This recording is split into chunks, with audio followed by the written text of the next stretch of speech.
আজকে ছাদে চলে এলাম সবজি কাটতে, যেহেতু বৃষ্টি হয়েছে। এই যে স্কুল থেকে আসতেই পারছিলাম না, অনেকক্ষণ পরে এসেছি আজকে বৃষ্টির জন্য। তো বৃষ্টি হয়েছিল আর এখন এই যে এইমাত্র রোদ্দুর এবার বের হলো।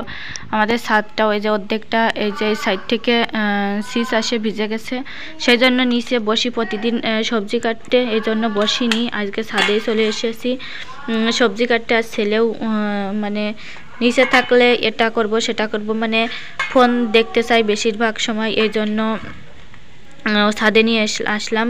ও সাইকেল চালাচ্ছে আর আমি এই যে সবজিগুলো কেটে নিচ্ছি। এটা হচ্ছে নিরামিষ হবে ধোকা দিয়ে, আর এটা মাছ দিয়ে তরকারি হবে, এটা হচ্ছে কাঁচকলা দিয়ে আলু দিয়ে তরকারি হবে। তো এই যে আমি সবজি নিয়ে বসে গেছি।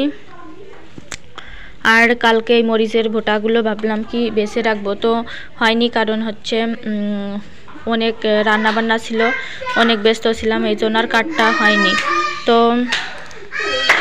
মরিচের বোটাগুলো বেছে রাখলে মরিচগুলো নষ্ট হয় না। আর এখন তো বর্ষার সময় মরিচের দামও হচ্ছে বেড়ে গেছে অনেকটা, তো ভাবছি যে বোটাগুলো একবারটি বেছে রাখবো। আর এই যে অনেকটা দেরি হয়ে গেল, তাও আজকেও 1:30 বাজে, এখন রান্না বসাবো, না হলে রান্নাটা শেষ করতে করতে অনেকটা বেলা হয়ে যাবে।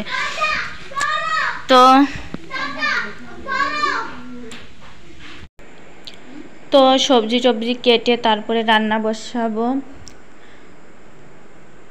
তো রান্না বসিয়ে আবার এক দাদারা হাসপাতালে ভর্তি আছে ওর ছেলের নিয়ে, তো হাসপাতালে আবার ভাত পাঠাবো। তো ও বললো কি যে একটু দেরি হবে, বিকালের দিকে আসবে, এই জন্য।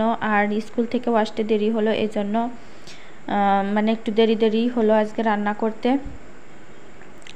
আরও আজকে লক্ষ্মীবার, লক্ষ্মী পূজা করতে হবে, সকালবেলা যেহেতু করতে পারিনি, তো সকালবেলা করে যেতে পারি না, কারণ 9টার দিকে স্কুল, বাড়ির সমস্ত কাজটা সেরে করতে করতে দেরি মানে পারি না, এই জন্য স্কুল থেকে এসে তারপরে লক্ষ্মী পূজা করি।